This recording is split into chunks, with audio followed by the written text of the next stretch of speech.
Sastra channel நேயர்களுக்கு நமஸ்காரம். அனுதினம் ஆனந்தம் நிகழ்ச்சியில் உங்கள் அனைவரையும் சந்திப்பதில் மிக்க மகிழ்ச்சி.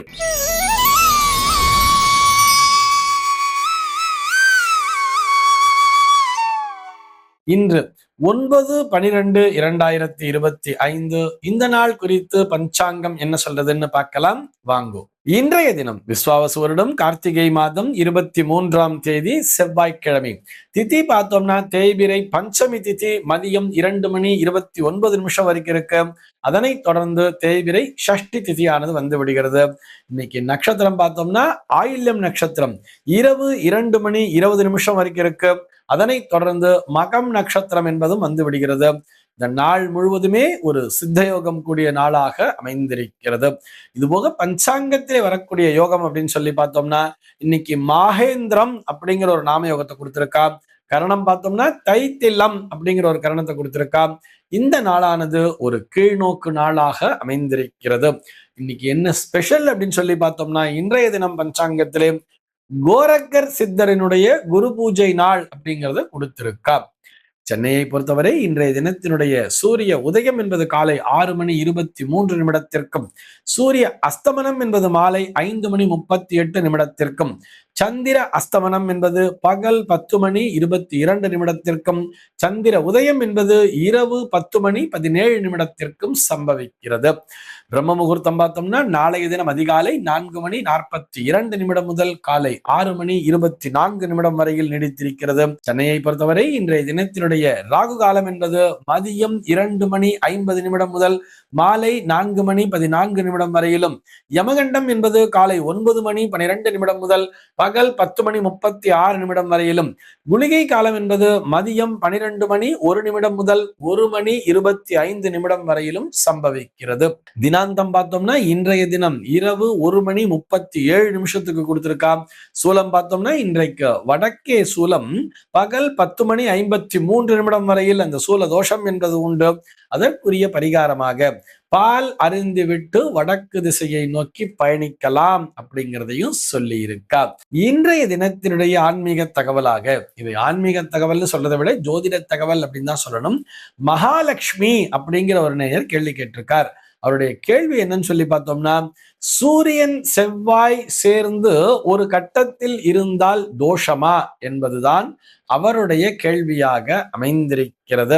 இதை நிறைய ஜோதிடர்கள் தற்காலத்திலே சொல்லிக் கொண்டிருக்கிறார்கள். சூரியன் செவ்வாய் சேர்ந்து விட்டால் வைதவ்ய யோகம் அப்படிங்கிற மாதிரி சொல்றா. வைதவ்ய யோகம் அப்படின்னு சொன்னா இது அதாவது பெண்கள் மாங்கல்யத்தை இழந்து விடுவார்கள், அவர்கள் விதவை கோலத்தை பூணக்கூடிய அம்சம் என்பது சூரியன் செவ்வாய் சேர்ந்துட்டா வந்துருங்கிற மாதிரியும், அதே ஆண்களுக்கு இருந்தால் அவன் தன்னுடைய மனைவியை இழந்து விடுவான் என்பது போலவும் சொல்லிக் கொண்டிருக்கிறார்கள். இந்த கூற்றிலே அணு அளவும் உண்மை இல்லை என்பதுதான் நிஜம். சூரியன் செவ்வாய் இணைந்தால் வைதவ்ய யோகம் என்று பொருள் கொள்ளக்கூடாது. நிச்சயமாக அது போல் இல்லை. பொதுவா இந்த செவ்வாய் தோஷம் அப்படிங்கிற ஒரு கருத்தை சொல்லிட்டு இருப்பா தெரியுமா. 2, 4, 7 செவ்வாய் இருந்தா தோஷம்ங்கிற மாதிரி சொல்லிட்டு அதற்குரிய பரிகாரமாக கூட ஒரு சொல்லிட்டு இருப்பா. சூரியன் குரு சனியோடு சேர்ந்து அல்லது பார்க்க பெற்றிருந்தாலும் செவ்வாய் தோஷம் இல்லைன்னு, சூரியனோடையோ அல்லது குருவோடையோ அல்லது சனியோடையோ சேர்ந்திருந்தாலோ அல்லது பார்த்துட்டு இருந்தாலோ தோஷம் இல்லைன்னு வரும்பொழுது செவ்வாய் தோஷங்கிற ஒரு கான்செப்டே கிடையாதுன்னு நம்ம சொல்லிட்டு இருக்கோம்.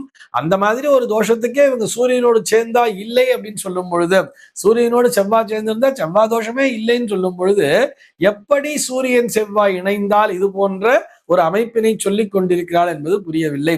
நிச்சயமாக சூரியனும் செவ்வாயும் ஒரு கட்டத்தில் இணைந்தால் அவர்களுக்கு வைதவ்ய யோகம் என்று சொல்வது தவறு.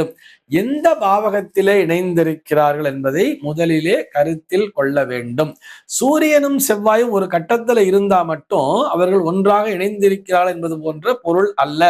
என்ன டிகிரியில இருக்காங்கிறத பார்க்கணும். சூரியன் ஒரு 4 டிகிரியில் இருக்கார், செவ்வாய் ஒரு 25 டிகிரியில் இருக்காரு சொன்னா அதனை சூரியன் செவ்வாய் இணைவாகவே பார்க்க முடியாது. சூரியனும் செவ்வாயும் ஒரு 4 டிகிரிக்குள்ள இணைந்திருந்தால் மட்டும்தான் அதை இணைவாக கருத்திலே கொள்ள வேண்டும். 2 பேரும் ஒரு 4 டிகிரிக்குள்ளதான் இருக்காங்க அப்படின்னு சொல்லி வரும்பொழுது சரி, இது சூரியனும் செவ்வாயும் ஒன்றாக இணைந்திருக்கிறார்கள் ஒரு கட்டத்திலேங்கிற மாதிரி எடுத்துக்கலாம். அது கூட ஒரு 10ஆம் பாவகத்திலே இருக்கிறார் அப்படின்னு வச்சுட்டோம்னா, ஒரு 10ஆம் பாவகத்திலே சூரியனும் செவ்வாயும் இணைந்திருந்தால் அவருடைய தொழில் என்பது மிகவும் சிறக்கும் அப்படின்னே சொல்றார். தொழில்ல கொடிகட்டி பறப்பார்கள் அப்படின்னு சொல்றார். அதே மாதிரி 4ஆம் பாவகத்திலே சூரியனும் செவ்வாய் இணைந்திருந்தால் வீடு, வண்டி, வாகனம், சொத்து, சுகம், மனையோடு நல்ல சௌகரியமா இருப்பார். அது கூட எப்படி இருக்குன்னு சொல்லி பார்த்தோம்னா பிரம்மாண்டமான பங்களா மாதிரி இருக்கும் சொல்றால் 4ஆம் பாவகத்தில் இருக்கும் பொழுது. இது அனைத்துமே அந்த சூரிய திசை, செவ்வாய் திசை என்பது அவர்களுக்கு நடக்க வேண்டும். ஒரு ராகு திசையில பிறந்திருக்காருன்னு வச்சுப்போமே, அந்த ராகு திசையிலே பிறந்திருப்பவர்கள், அதாவது திருவாதிரை, சுவாதி, சதயத்துல பிறந்திருப்பவர்கள் பார்த்தோம்னா அந்த வாழ்நாளிலே, அதாவது ரொம்ப முக்கியமான வாழ்நாள் கட்டம் வர்றது இல்லையா, அந்த நேரத்துல பார்த்தோம்னா இந்த சூரிய திசையும் வராது, செவ்வாய் திசையுமே வராது. இதையும் பார்த்துக்க வேண்டியது. அதே மாதிரி இல்ல ஒரு சூரியனுடைய திசையிலே பிறந்திருக்காங்கன்னு வச்சுப்போம். ஒரு கிருத்திகை, உத்திராடத்திலே பிறந்திருந்தா கூட அவர்களுக்கு சூரிய திசையும் செவ்வாய் திசையும் சின்ன வயசிலேயே, இளமை பொழுதிலேயே அது கழிந்து விடும்.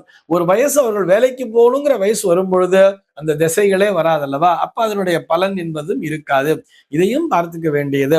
இதே சூரியனும் செவ்வாயும் இணைந்து ஒரு 8ஆம் பாவகத்துல இருக்கிறார்கள் வச்சுட்டோம்னா, 8ஆம் பாவகம் என்பது ஆயுள் ஸ்தானம் மட்டுமல்ல, விபத்து முதலான கஷ்டங்களை சொல்லக்கூடியதும் இந்த 8ஆம் பாவம் தான்.